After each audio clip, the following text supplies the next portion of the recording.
அனைவருக்கும் வணக்கம். எபிசோட் 8. போன எபிசோட்ல நிவேதா அவங்க அம்மா 3 பேரும் சேர்ந்து ஷாப்பிங் போறத பார்த்தோம். அமுதன் நாட்டை காக்கும் பணிக்காக பனிமலை பகுதிகளில் இருந்தான். அவனது பிரிந்த அந்த ஒரு மாதம் நேஹாவின் வழக்கமான நிகழ்வுகளில் பெரும் மாற்றம் ஏற்பட்டிருந்தது. அவளை சமாதானம் படுத்துவதே நிவேதாவிற்கு பெரும் வேலையாய் இருந்தது. இடையில் ஒரு முறை தருண் வந்து போனான். நேஹாவை பாதித்த பெரும் விஷயம் என்னவென்றால், அவளால் அமுதனுடன் நினைத்த நேரத்தில் பேச முடியாமல் போனதுதான்.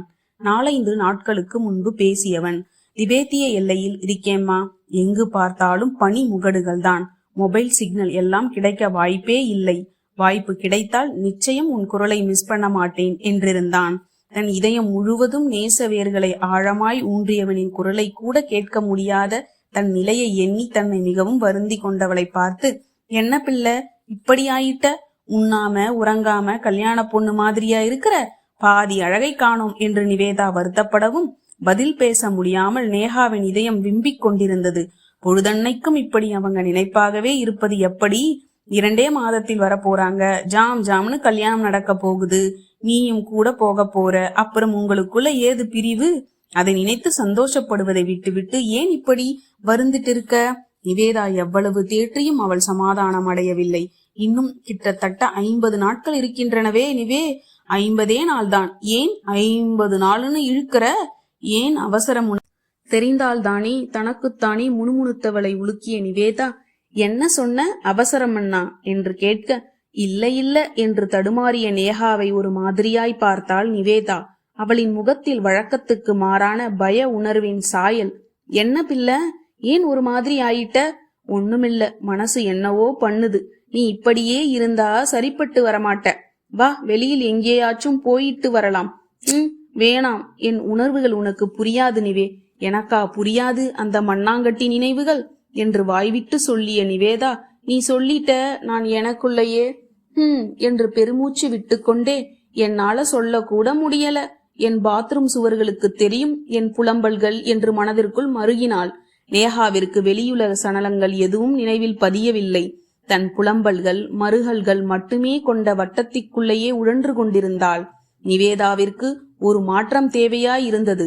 தருணிடம் பேசி கிட்டத்தட்ட 2 வாரங்கள் ஓடி இருந்தன. இவள் தொடர்பு கொள்ளும் சமயங்களில் அவன் அவசர வேலைகளில் இருப்பான் போலும். இவளின் மொபைல் அழைப்புகள் ஏற்கப்படாமலேயே போய்க் கொண்டிருந்தன. பள்ளி வேலைகள், சிறப்பு வகுப்புகள் என்று இவளின் பொழுதுகள் ஓய்வின்றி சென்றபோது தன்னந்தனியான விடுதி வாழ்க்கையில் அவனின் நினைவுகள் மட்டுமே கருதாங்கிய மேக கூட்டங்களாய், அவனின் அன்பான அனுசரணையான பேச்சுகளாய் ஏங்கும் இதயம் மழைத்துளிக்காய் தவமேற்கொண்டு நிற்கும் விளைநிலமாய்.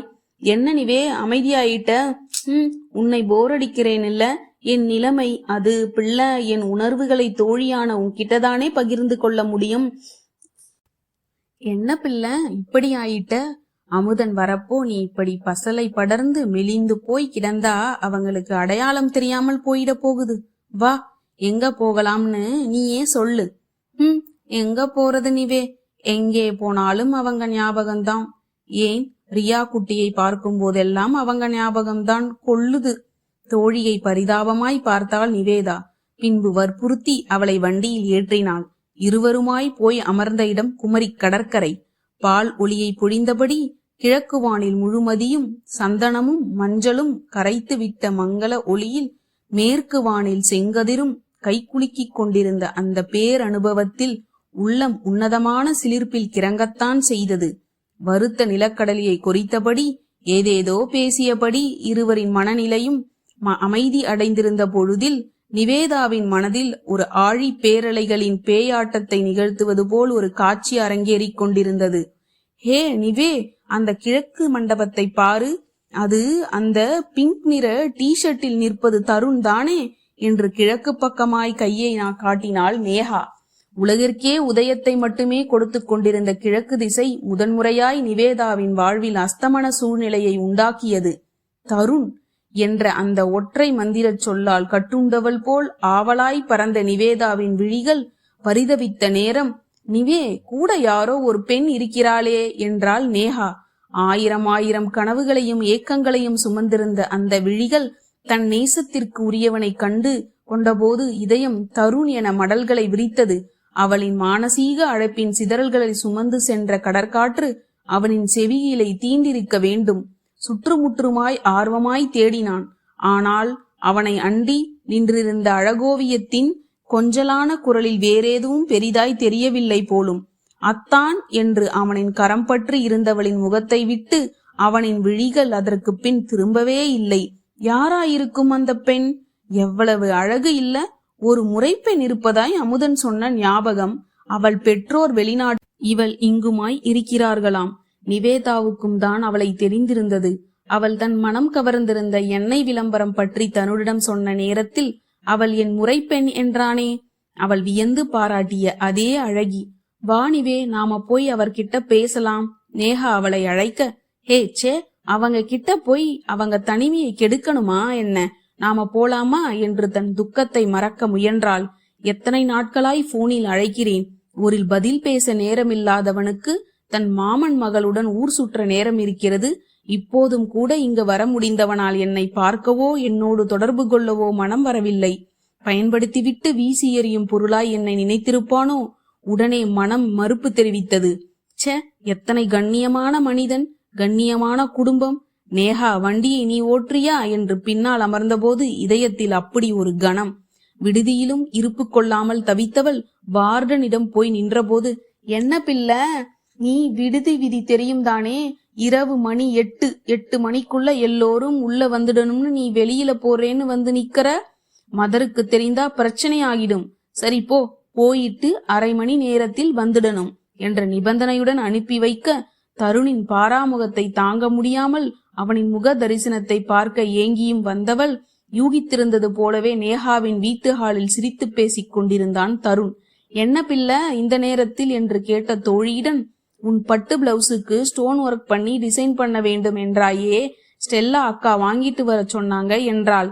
அதற்காக இந்த இருட்டிலா வரணும்? நாளை காலை போன் பண்ணினா எடுத்துட்டு வர போறேன். அவங்க பார்டர் பார்த்து டிசைன் வரையணுமாம். பேசியபடி உள்ளே வந்தபோது தருணின் ஏறிட்ட பார்வையை சந்திக்க மறுத்தவளாய் வேறு பக்கம் திரும்பினாள். நேஹா உள்ளறைக்குள் செல்ல தருண் தன் பார்வையில் படுமாறு நின்று கொண்டாள் நிவேதா. அவனின் ஒவ்வொரு அசைவும் அவளுக்கு புதுமையாகவும் பிரமிக்க வைப்பதும் இருந்தது. ஒவ்வொரு அசைவிலும் இருந்த கம்பீரமும் ஆண்மை நிறைந்த ஆளுமையும் காண கிடைக்காத காட்சியாகவே அவளுக்கு தோன்றியது. படுபாவி, எவ்வளவு சந்தோஷமாய் இருக்கிறான். கொஞ்சமாச்சும் ஃபீலிங் இருக்கான்னு பாரேன். கர்மம், எல்லாம் என் தலை எடுத்து.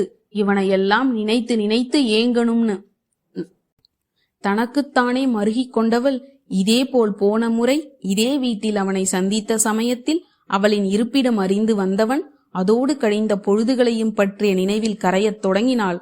முயல் குட்டியாய் பம்மி நின்றவளை அவன் நெருங்க, சுவரோடு ஒட்டி கொண்டவளின் மிக நெருக்கத்தில் நின்று கொண்டு இரு கைகளையும் சுவரில் ஊன்றிக்கொண்டு அவளை அரணுக்குள் அடைத்து வைத்திருப்பதை போல் நிறுத்தி தன் மூச்சுக்காற்றின் அனலில் அவளை உருக வைத்தான். அந்த நூலிழை இடைவெளியில் அவளின் விழி வழியே தன் காதலை ஊற்றியவன் குனிந்து மிக மெதுவாய் அவளின் செவி மடலில் கோர்த்த காதல் சரத்தின் சுகந்த மோகத்தை தாங்க முடியாதவளாய் விழிகளை மூடி நின்றிருந்தாள். இது போதுமா? இன்னும் 2 மாதங்களுக்கு என்று கிசுகிசுக்க பிரிவின் வலி அவளின் அத்தனை மலர்ச்சியையும் வாட்டி வதங்கச் செய்தது. ஏக்கமும் ஆர்வமும் கலந்த அந்த நேச பார்வையில் அவளின் உள்மன உணர்வுகளை தெளிவாய் புரிந்து கொண்டான். அவங்க 2 பேருக்கும் முதலில் கல்யாணம் முடியட்டும் நிவி, பிறகு நம் விஷயம்தான். அதோடு நம் தயாரிப்புகளை வெளிநாட்டிலும் பெருக்குவது பற்றிய முஸ்தீப்பில் இருக்கிறேன். அந்த ஒப்பந்தம் சம்பந்தமாக சில நாடுகளுக்கு பயணம் மேற்கொள்ள வேண்டும். அதுவும் முடிந்துவிட்டால்தான் நான் மற்றதை பற்றி எல்லாம் நினைக்க முடியும். இப்போது என் உடல், பொருள், ஆவி எல்லாமே அதே வியாபார நினைவுகள்தான். அதுவரை பொறுத்து கொள்வாய்தானே? என் நேசம் மட்டும் உனக்கு மட்டும்தான். அந்த நம்பிக்கை மட்டும் உனக்கு இருந்தால் போதும் என்று சொன்னவளிடம் அவள் எதை பற்றி விவாதிக்க முடியும்? ஹே, என்ன நிவே மூளையில் நின்னுட்ட? ஆமா ஆமான்னு மண்டையை ஆட்டிட்டு நிக்கிற என்று நேஹா உழுக்கவும் பழைய நினைவுகளில் இருந்து மீண்டாள் நிவேதா. என்ன என்று தடுமாட்டமாய் அவள் வினவவும், என்ன பிள்ளை நின்னுட்ட, தூங்குறியா என்ன என்று கேட்டாள் நேஹா. சீ போ, கிண்டலா உனக்கு? சரி வா சாப்பிடு, அம்மா இட்லி எடுத்து வச்சிருக்காங்க. சாப்பாட்டு மேசையில் அமர்ந்தவளின் கண்கள் நாலாபுறமும் சுழல, என்ன பிள்ளை மந்திரிச்சு விட்ட மாதிரி மலங்க மலங்க முழிக்கிற என்று தோழி இடிக்கவும், உடம்புக்கு என்னவோ மாதிரி இருக்கு. ஆமா, தருண் சார் எங்க கிளம்பிட்டாரா என்று கேட்டாள்.